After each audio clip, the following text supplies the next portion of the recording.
Okay. I have a text on First Kings 18:3.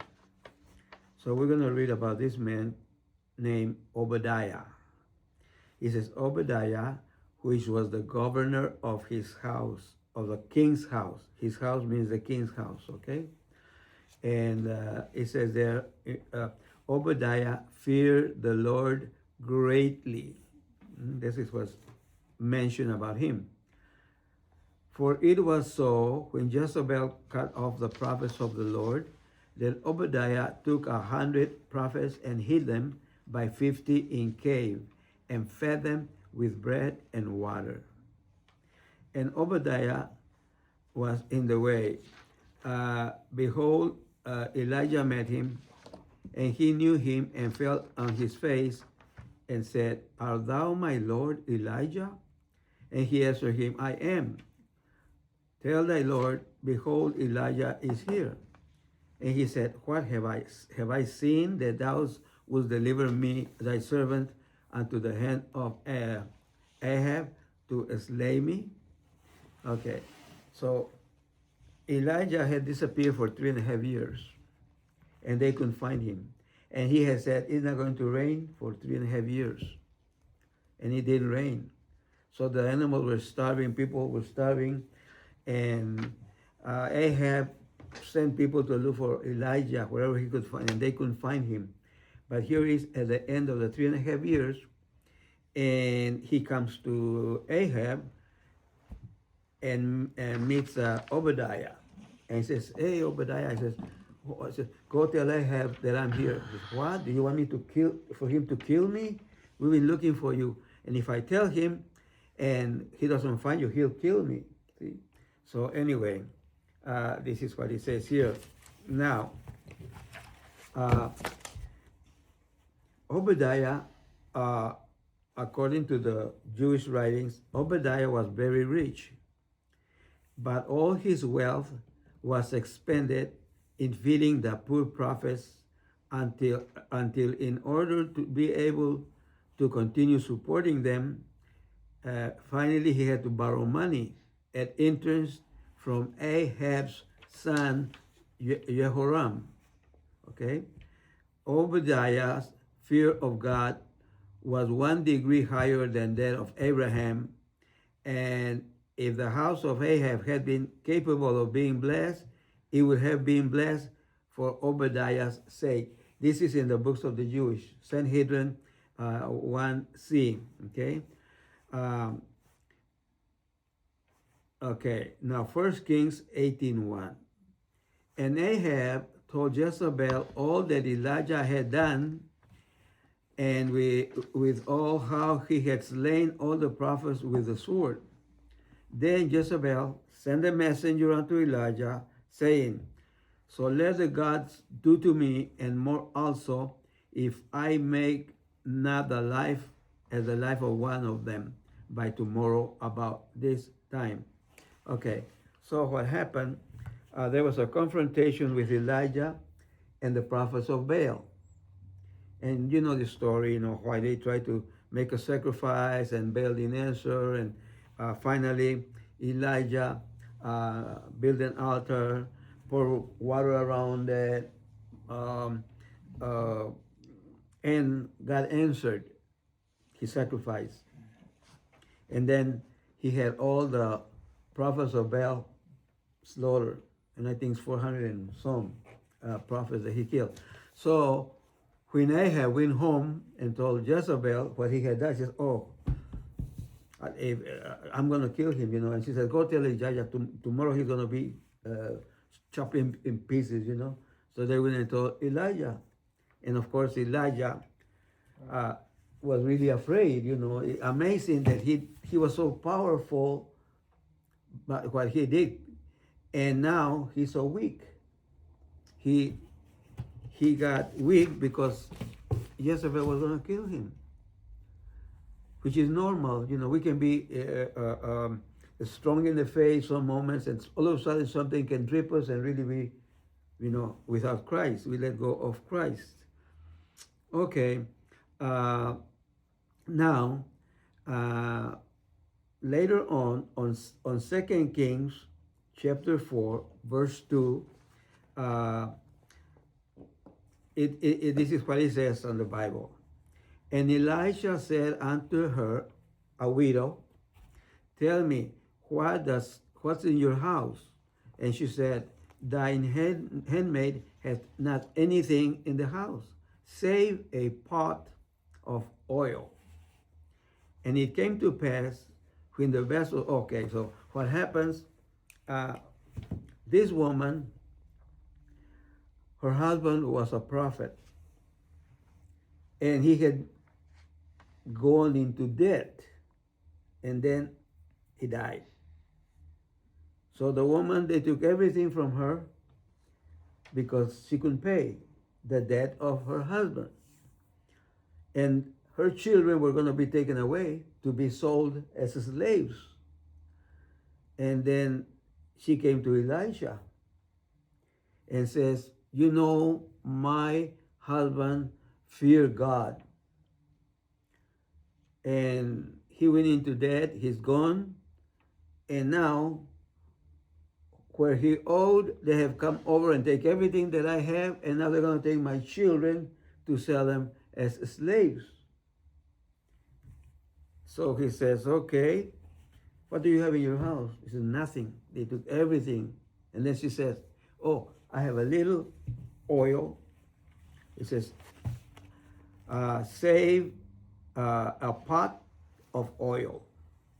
And it came to pass when the best, so she says, Elisha tells her, okay, take the little oil, but go as your neighbors for vessels, that all the vessels that you can bring inside the house. Lock yourself up inside, you and your children, and fill all the vessels with that little oil pot. So she did. Finally, there were no more pots. All of them were filled up with the oil. And it came to pass, when the vessels were full, that she said unto her son, bring me yet a vessel. And he said unto her, there are no more vessels, you know. And so the oil stayed. There was no more places to pour. The oil stopped. Then she came and told the man of God, and he said, go, sell the oil, and pay thy debt, and live thou and thy children with the rest. Okay? Now, here is the big question. Every preacher that I've heard says that there was olive oil that she had, you know. So the prophet said, borrow vessels, fill with oil, all the vessels you can get. Now it's done. Sell the oil and pay your whoever you owe to, and the rest will be for your family. Today, if it happened today, how many gallons would it take for you to pay a big debt and to live the rest of your life with your children with that money? Or factory. You'll take a company, you know. Now, you're living in those 3,000 years ago. Okay. Did people have, like today, you have all kinds of pots and pans, and this is for this, and this is for that, and that's for that, and you have all those things. Did they have many utensils at that time? No. When I was little, we had one pot to cook the corn for tortillas, and we have another one for beans, and that was about it. That was about it. And maybe a couple of plates just for food. And the spoons that we had were wooden spoons. This is 75 years ago. So how much vessels could the neighbors provide for this woman? Not a lot. Not a lot. So how can she go and sell that oil and pay for the money for for his sons. There's a lot of money there to redeem him. And then live with the rest of the money, you and your children. And when most of the preachers, when they preach, they say, that's it, and they think that it's olive oil. Okay, now, let's look at this. First of all, oil here is shemen, okay? But it also means ointment. That word shemen could be oil, could be ointment. It's used both times. It could be also olive oil. Shemen could be olive oil, could be an ointment. Well, let's check it out. Let's go to, another thing that I'm going to show you is, when it says that she has a pot, okay, that word is asuk, A-S-U-K, asuk. Nowhere else in all the Bible are you going to find out the word pot to be called asuk. Never, nowhere, only right here, okay? Now, 2 Kings 2:20. It's talking about a king or something. You can check it out later, but this is what somebody's saying in the Bible. Bring me a new cruse is tisilo sheet. It's also, that word there is also only once in the Bible, okay? Bring me a new cruse, okay? And that word there is only once in the Bible, to put salt therein. And they brought it to him, and she said, that's it. Okay. How big would it be, a container to put salt? I mean, to use salt, I believe it's a salt shaker, okay? So, how much salt, how big will be a salt shaker? Not so big. I mean, just a little bit, right? Handy. And the word there is solo chit, but it's in the Hebrew, okay? But in the translation, it's called cruse, right? But what I want you to understand, that this is only time used here with this different word, okay? And the oil where the other woman had the oil is called asuk. It's only once in the Bible. So it has to be completely different from the rest of the places that a cruse is a pot or a pot is a clay. It has to be completely different of the standard vessels that they call pot or cruse. Now, then, and I'm going to show you where it's at. On 1 Kings 17:12, remember Elijah, this is Elijah now, and the widow. Remember, there was a widow in Elijah's time. And this widow says, as the Lord thy God liveth, I have not a cake, but a handful of meal in a barrel, and a little oil in a cruse. See, it says cruse right there, but there's mentioned 7 times different from the other one. The other one is solo or whatever, so it's a different word completely, okay? And we know that the one that is in Elijah, it was cooking oil, because I have a little bit of flour, a little bit, I'm gonna get 2 sticks and cook. So there was cooking oil. We know that already. But the oil on the widow of Elijah, it says, save a sook, the little container, with ointment, because it was little. Now, let me tell you something in between.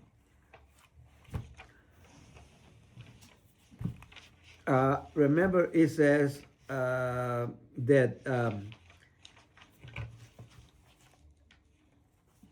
did you read already that? Okay, come on, Jose. Obadiah. We have not read that yet.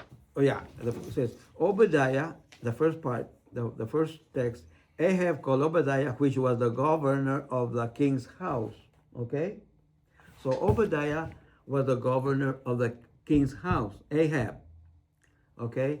Was Ahab wealthy? He was a king. Okay. The governor, the right hand to the king, does he make money? Yes. Okay. That's Obadiah. So Obadiah made great money. He had to be rich also, right?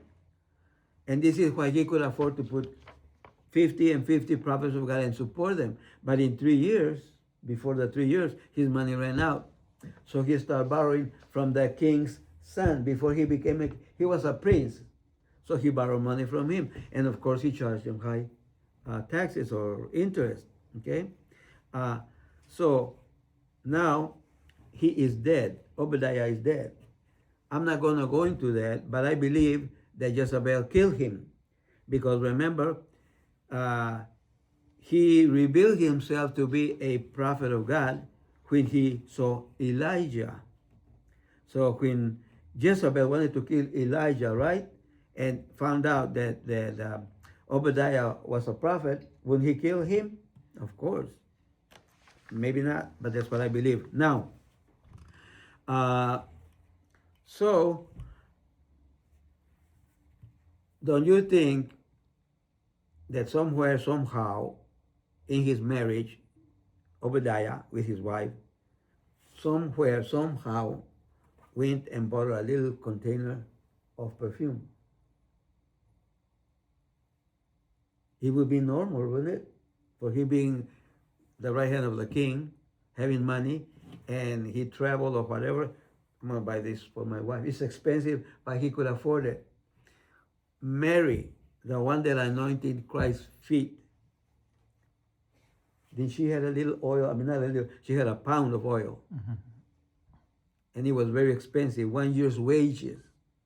Okay, so whatever little oil, perfume Obadiah bought for his wife, when they came and took all the pots and pans and everything, if he had been a pot visible, I mean, they would have taken it too. But that pot was inside the house, but she knew where it was. And she remembers, oh, I have a ointment in there, just a little bottle of ointment, that my perfume that I remember my husband bought for me, right? So she said, go and do this. So he goes in there and gets that ointment, which is a perfume, and start pouring and pouring and pouring and pouring. So when the neighbors lend the vessels to them, it wasn't that many. It couldn't have been that many. But there will be enough, maybe pots like this. At the most, they will be. But they were filled with that perfume, that ointment. So even if it was 6 pots, and they had been filled with the ointment, that would be quite a bit of money. And this is why the prophet says, you can redeem your children, pay off your children, pay all that you owe, and rest with a little money. It will be enough for years.